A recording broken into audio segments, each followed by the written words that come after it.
प्रगति ने हमारे शरीर को 5 तत्वों से बनाया, लेकिन कलयुग के इंसानों ने उसमें एक तत्व और जोड़ दिया और वो है पैसा। बेशक पैसों से कुछ चीजें नहीं खरीदी जा सकती, लेकिन पैसों से बहुत कुछ खरीदा जा सकता है। एक संत प्रवचन दे रहे थे कि पैसों के पीछे मत भागो, ये माया का दलदल है, और इस माया के दलदल में जो फंस गया तो वो पूरी जिंदगी दुखी रहता है। और वहां बैठे सभी लोग इसी बात पर तालियां बजा रहे थे। उन्हें ये नहीं पता था कि ये संत यही बात बोलने के लिए पैसे लेते हैं। यही तो माया का खेल है, जो कि इस दुनिया के बहुत कम लोग ही जान पाते हैं। और जिसने ये जान लिया, उसको इस माया ने बुलंदियों की चोटी पर पहुंचा दिया। दोस्तों, आज के समय में पैसा कमाना जितना मुश्किल नहीं है, उससे भी ज्यादा मुश्किल है पैसों को संभाल कर रखना। बहुत लोग होते हैं जिनके पास थोड़े बहुत पैसे के आ जाते हैं, वो लोग उड़ने लगते हैं।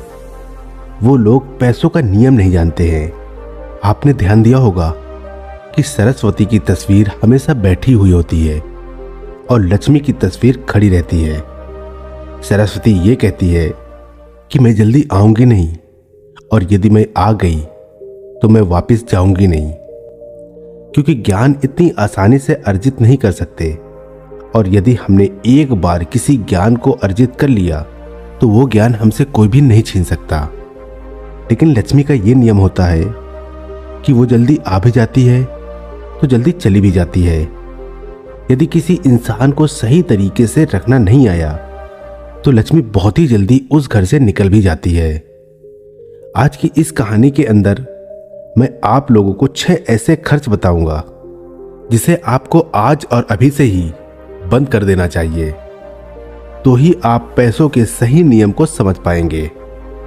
आप कितना कमाते हैं ये जरूरी नहीं है। जितना भी आप कमाते हैं, इसमें से आप अपना खर्च इन 5 जगहों पर कम कर दो।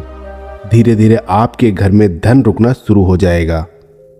आपको खुद को लगेगा कि सच में हमारे घर में पैसा रुकना शुरू हुआ है। और अमीर बनने का सबसे पहला रास्ता भी यही है कि अपने खर्च को थोड़ा कम कर दो और ज़्यादा पैसा कमाने का तरीका ढूंढो। तो चलिए जानते हैं इस कहानी के माध्यम से कि वो कौन सी 6 चीज़ है जहां हमें पैसे नहीं खर्च करना है। तो चलिए कहानी शुरू करते हैं। लेकिन हमेशा की तरह आपसे बस एक ही रिक्वेस्ट है कि प्लीज कहानी में खो जाने से पहले वीडियो को लाइक और चैनल को सब्सक्राइब करके बेल आइकन की घंटी दबाकर ऑल को जरूर सिलेक्ट कर ले। एक बार की बात है, एक गांव में 2 औरतें रहती थी। एक के पास भैंस थी और एक के पास बकरी थी। जिसके पास भैंस थी वो औरत सही तरीके से किसी भी चीज को संभाल कर रखना नहीं जानती थी। उसकी भैंस दूध तो बहुत देती थी, लेकिन उसने दूध की कीमत जानी ही नहीं, और वो दूध घर की बिल्ली को पिला देती थी। उस दूध को ऐसे ही खर्च कर देती थी। दूध को सही तरीके से उपयोग में कैसे लिया जाता है वो औरत नहीं जानती थी। और जिसके पास बकरी थी वो दूध की कीमत जानती थी, और वो दूध के एक एक बूंद को बचा कर रखती थी और उसी से दही जमाकर घी निकालती थी। और धीरे धीरे उसने बहुत सारा घी इकट्ठा कर लेती है। अब जिसके पास भैंस थी उसने दूध की अहमियत कभी जानी ही नहीं थी। उसने कभी भी दूध से घी निकालने के बारे में सोचा ही नहीं था। फिर एक दिन उसके घर में कुछ मेहमान आ जाते हैं, और मेहमानों को रूखी रोटी तो नहीं खिलाई जा सकती, ये तो आप हम सभी जानते हैं। तो इसीलिए वो औरत उस औरत के पास जाती है जिसके पास बकरी थी। उस औरत के पास से 1 पाव घी लेकर आती है। वो औरत ये कहकर घी लाती है कि मैं जल्द ही अपनी भैंस का दूध निकालकर घी निकालूंगी, तो मैं तुम्हें तुम्हारा 1 पाव घी वापस कर दूंगी। और बकरी रखने वाली औरत उसको 1 पाव घी दे देती है उधार के तौर पर। और फिर वो औरत अपने मेहमानों को खाना खिला देती है। उसके बाद बहुत दिन निकल जाते हैं, लेकिन वो भैंस रखने वाली औरत उसको घी वापस नहीं करती। एक दिन फिर बकरी रखने वाली औरत भैंस रखने वाली औरत के पास जाती है और कहती है कि मैं तुम्हें 1 पाव घी दी थी, तो मैं वो घी वापस लेने आई हूं। ये सुनकर वो औरत कहती है, कौन सा घी? तू भला मुझे घी कैसे दे सकती है? मेरे पास तो भैंस है और तेरे पास तो बकरी है, और मैं भला तुझसे घी उधार क्यों मांगूंगी? मेरे पास तो इतनी बड़ी भैंस है और उसका तो बहुत सारा दूध भी होता है, मैं तो उससे ही घी निकाल लूंगी। मैं भला तुझसे उधार घी क्यों लूंगी? ये कहकर वो घी देने से मना कर देती है और बकरी रखने वाली औरत वापस आ जाती है। उसको ये पता था कि कोई भी अब मेरी बात का विश्वास नहीं करेगा, क्योंकि उसके पास भैंस है, लेकिन फिर भी उसने कई लोगों से बोली और इस बात को कोई मानने को तैयार नहीं था। सबका जवाब एक सा था कि भला भैंस रखने वाली औरत बकरी रखने वाली औरत से घी क्यों लेगी? ये बात कोई भी मानने को तैयार नहीं था। उसी गांव से बाहर कुछ दूर पे एक गुरु रहते थे, और फिर वो बकरी रखने वाली औरत उस गुरु के पास जाती है और उन्हें अपनी सारी समस्याएं बताती है। उसके बाद उस गुरु ने भैंस रखने वाली औरत को बुलाते हैं और फिर वो औरत भी उस गुरु के पास आ जाती है और वो भी अपनी बात बताते हुए कहती है कि गुरुदेव, ये झूठ बोल रही है, मेरे पास तो भैंस है और भला मैं इससे घी क्यों लूंगी? अब उस गुरु को इसका फैसला करना था कि क्या सच में भैंस रखने वाली औरत बकरी रखने वाली औरत से घी उधार ली है या नहीं ली, क्योंकि बकरी का तो दूध बहुत कम होता है और भैंस का तो बहुत ज्यादा होता है। तो क्या जरूरत पड़ गई कि एक भैंस वाली को बकरी वाली से घी उधार लेना पड़ा? अब गुरु बहुत देर तक सोचते रहे और उसके बाद दोनों औरतों को अपने पास बुलाकर एक एक लोटा पानी देते हुए कहते हैं कि ये पानी लेकर जाओ और दोनों ही अच्छे से हाथ पैर धोकर आओ। अब एक लोटा पानी को देखकर भैंस रखने वाली औरत कहती है कि गुरुदेव, सिर्फ एक लोटा पानी से हाथ पैर कैसे धो पाऊंगी? लेकिन बकरी रखने वाली औरत उस लोटे को लेकर चली जाती है और वो अच्छे से अपने हाथ पैर मुंह धोती है और उसके बाद भी वो लोटे के अंदर थोड़ा सा पानी बचा भी लाती है और वापस गुरु के पास आ जाती है। लेकिन वो भैंस रखने वाली औरत वो लोटा लेकर जाती है और उसने तो सिर्फ अपना मुंह धोया और उस लोटे को खाली करके वापस ले आती है।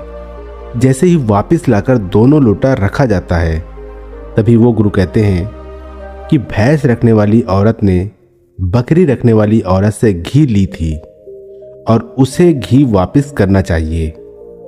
अब जो गांव के लोग पास में बैठे थे, उन्होंने कहा कि गुरुदेव, इससे कैसे साबित होता है कि एक भैंस रखने वाली औरत ने बकरी रखने वाली औरत से घी उधार ली है?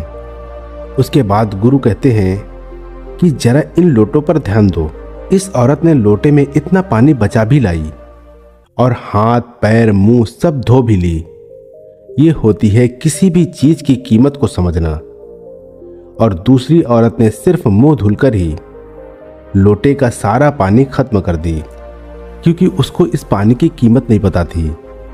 और जिस चीज की हमें कोई कदर नहीं होती, वो भले ही हमारे पास कितनी भी हो, वो नष्ट हो ही जाती है, वो खत्म हो ही जाती है।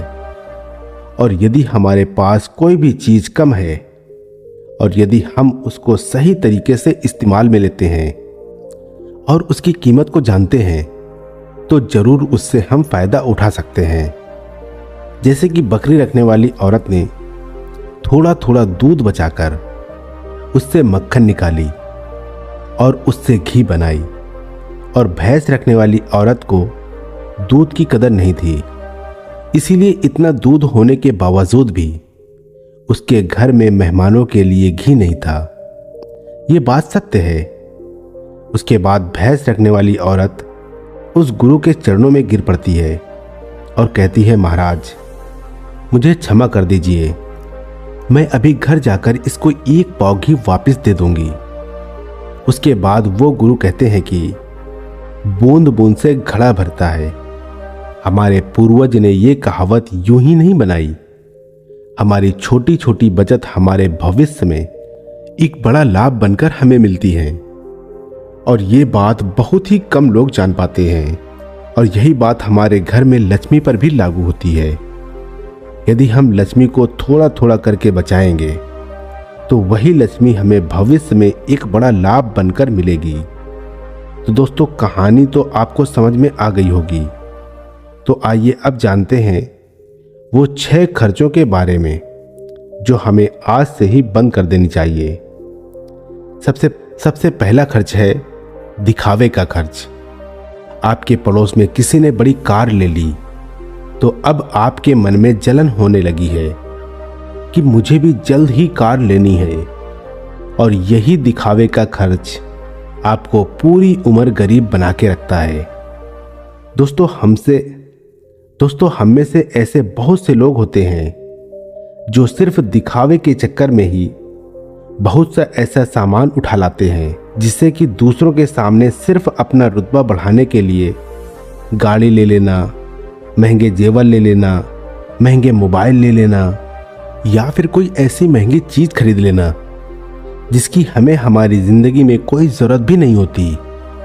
और जब उन्हें कोई समझाता है तो वो कहते हैं हम किसी से कम है क्या। वो लोग ये नहीं समझते कि इससे हमारा सिर्फ नुकसान होता है, ना कि कुछ फायदा।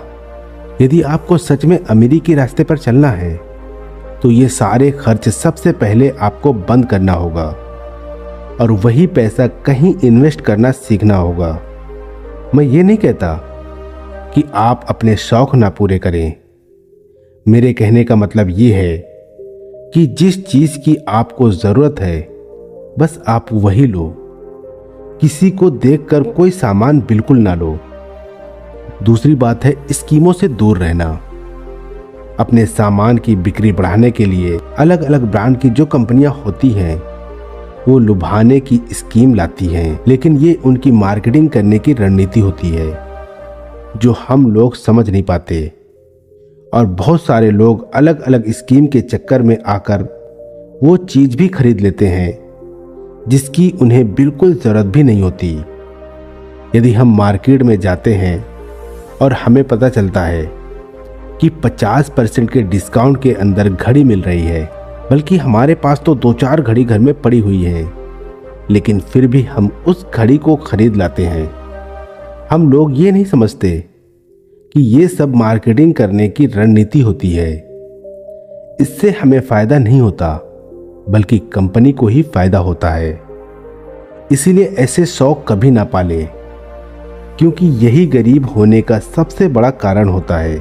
क्योंकि जिस चीज की हमें जरूरत भी नहीं है और उसी चीज में हम लक्ष्मी को खर्च कर देंगे तो उससे हमारे घर की लक्ष्मी नाराज हो जाती है और फिर धीरे धीरे हमारे घर से निकलने लगती है। तीसरा खर्च है कर्ज। आज के समय में ज्यादातर लोग कर्ज लेकर बड़े बड़े चीज खरीद लेते हैं, जैसे कि गाड़ी, बंगला, मोबाइल, और फिर उसका पैसा भरते रहते हैं। जैसे कि आजकल हम लोग क्रेडिट कार्ड का इस्तेमाल करते हैं। क्रेडिट कार्ड हमें पैसे खर्च करने के लिए कहता है। जो पैसे हमारे पास हैं या फिर जो पैसे हमारे पास आने वाले हैं और उस पैसे को हम खर्च कर देते हैं। तो जरा सोचिए कि हम अमीर कैसे बन पाएंगे। जो पैसे हमारे पास आए ही नहीं उस पैसे को भी हम खर्च कर देते हैं और हम अमीर बनने के बारे में सोचते हैं, अमीर बनने की वीडियो देखते हैं, लेकिन उन बातों का पालन पूर्ण नहीं करते। और बहुत लोग तो ऐसे भी होते हैं जो लोन लेकर जमीन खरीद लेते हैं और ये सोचते हैं कि जब हमें इससे फायदा होगा तो हम लोन वापस कर देंगे। लेकिन वो लोग ये नहीं समझते कि जितना हमें इसमें फायदा होगा उससे ज्यादा तो हमें लोन का ब्याज भरना पड़ जाएगा। तो दोस्तों, ऐसे काम कभी नहीं करना। कर्ज लेकर कोई भी चीज न खरीदें। चौथी और सबसे बड़ी बात यह है कि आप अपने पैसों को कैश में रखकर ही खर्च करें। कभी भी मोबाइल फोन के किसी भी ऐप का उपयोग करके पैसे खर्च ना करें। आपको शायद पता नहीं होगा कि आप कोई भी सामान खरीदते हो और फिर फोन से पेमेंट करते हो तो आपको आपके पैसे खर्च करने का ज़्यादा तकलीफ नहीं होता, क्योंकि वो पैसा आपके जेब से नहीं जाता। लेकिन वहीं पर यदि आप अपने जेब से निकालकर पैसे खर्च करते हैं तो आपको थोड़ा सा महसूस तो होगा कि यार पैसे खर्च हो रहे हैं। अगर आपको यकीन ना हो तो आप ऐसा करके देख लेना, मार्केट जाना और फिर किसी भी सामान का पैसा अपने फ़ोन से पे करना, जिससे आपको ज़्यादा महसूस नहीं होगा कि आपका पैसा खर्च हो रहा है। लेकिन जिस दिन आप अपने मोबाइल से पैसे निकाल कर दोगे तो उस दिन आपको ज़रूर लगेगा कि यार जेब से पैसा जा रहा है, मेरा पैसा खर्च हो रहा है, ज़्यादा पैसा खर्च हो रहा है। पांचवी बात जो आपको ध्यान में रखनी है, अपनी भावनाओं पर काबू रखना। अगर आपको कोई चीज़ पसंद आ रही है और आप उसे खरीदना चाहते हैं तो पहले ये देख ले कि वाकई क्या इस चीज़ की आपको सच में ज़रूरत है या नहीं। क्योंकि बहुत से लोग कोई चीज़ पसंद आने पर उसे तुरंत खरीद लेते हैं। कई बार तो ऐसा भी होता है कि कोई स्कीम वाले आते हैं जो हमें लुभाने वाली चीज़ लेकर आते हैं और हमें वो चीज़ पसंद आ जाती है और हम उसे तुरंत खरीद लेते हैं। हमें ऐसी चीज़ लेने से बचना चाहिए। हमें ऐसी चीज़ नहीं लेनी चाहिए, बल्कि हमें सिर्फ ऐसी चीज़ ही लेनी चाहिए जिसकी हमें ज़रूरत है। छठी और आखिरी बात यह है कि कभी भी कोई शौक ना पाले। आपको शायद इस बात का पता होगा कि हमारी दुनिया में महंगाई का सबसे बड़ा कारण है शौक। आज के समय में नॉर्मली 10,000 का फ़ोन आ रहा है और वहीं पर 2 लाख का भी फ़ोन आ रहा है। दोनों में फ़र्क इतना है कि किसी को 1 लाख का फ़ोन रखने का शौक है तो वहीं किसी को 2 लाख का रखने का शौक है। हाँ, वहाँ पर आदमी की अमीरी भी दर्शाती है, क्योंकि अमीर आदमी बड़ा फ़ोन रखेगा तो लगेगा कि वो अमीर है। तो ये शौक ही तो हुआ, शौक है तभी तो उसने महंगा फ़ोन रखा। इसीलिए सबसे बड़ी महंगाई का कारण होता है शौक, और किसी चीज़ की महंगाई नहीं है। और इसीलिए लोग समय समय पर शौक वाली चीज़ें बनाते रहते हैं, अच्छी अच्छी चीज़ें बनाकर हमें लुभाने के लिए लेकर आते रहते हैं ताकि हमें वो चीज़ पसंद आ जाए और हम उसे तुरंत खरीद लें। क्योंकि उन्हें पता है कि ना ही लोग अपना शौक खत्म करेंगे और ना ही उनका मार्केटिंग बंद होगा। तो इसीलिए अपने शौक पर काबू रखें, जितना हो सके कम शौक करें, क्योंकि शौक करने से हमारी ज़िंदगी नहीं चलेगी, बल्कि मेहनत करने से और पैसे को अपने पास सेव करने से ही ज़िंदगी चलेगी। क्योंकि आज के समय में पैसा ही सब कुछ है। भले आज के समय में हमसे लोग कितना भी ये बात कहते हो कि पैसा ही सब कुछ नहीं होता, लेकिन यदि उनकी जिंदगी में सही तरीके से ध्यान रखकर देखा जाए तो उनके लिए पैसा ही सब कुछ होता है। वो पैसों के लिए ही इधर उधर भाग रहे हैं और हमें कहते हैं कि पैसों के पीछे मत भागो। तो दोस्तों, इस वीडियो में कुछ फजूल खर्च बताने की कोशिश की है हमने, ताकि उन खर्चों को आपको कंट्रोल करना चाहिए, ताकि आपके पास पैसे बचें और ज़रूरत के समय वो पैसा आपके काम आ सके। और वो पैसा जब ज़रूरत के समय हमारे काम आता है तो हमारे दिल को जो शांति मिलती है वो सच में बहुत ही अद्भुत शांति होती है। तो दोस्तों, ये कहानी आप लोगों को कैसी लगी कमेंट करके ज़रूर बताना। वीडियो अच्छी लगी हो तो वीडियो को लाइक और चैनल को सब्सक्राइब करके बेल आइकन की घंटी दबाकर ऑल को ज़रूर सेलेक्ट कर लेना। फिर मिलेंगे कोई अच्छी सी कहानी लेकर, तब तक के लिए आप अपना रखिए ख्याल और हमें दीजिए इजाज़त। जय हिंद, जय भारत।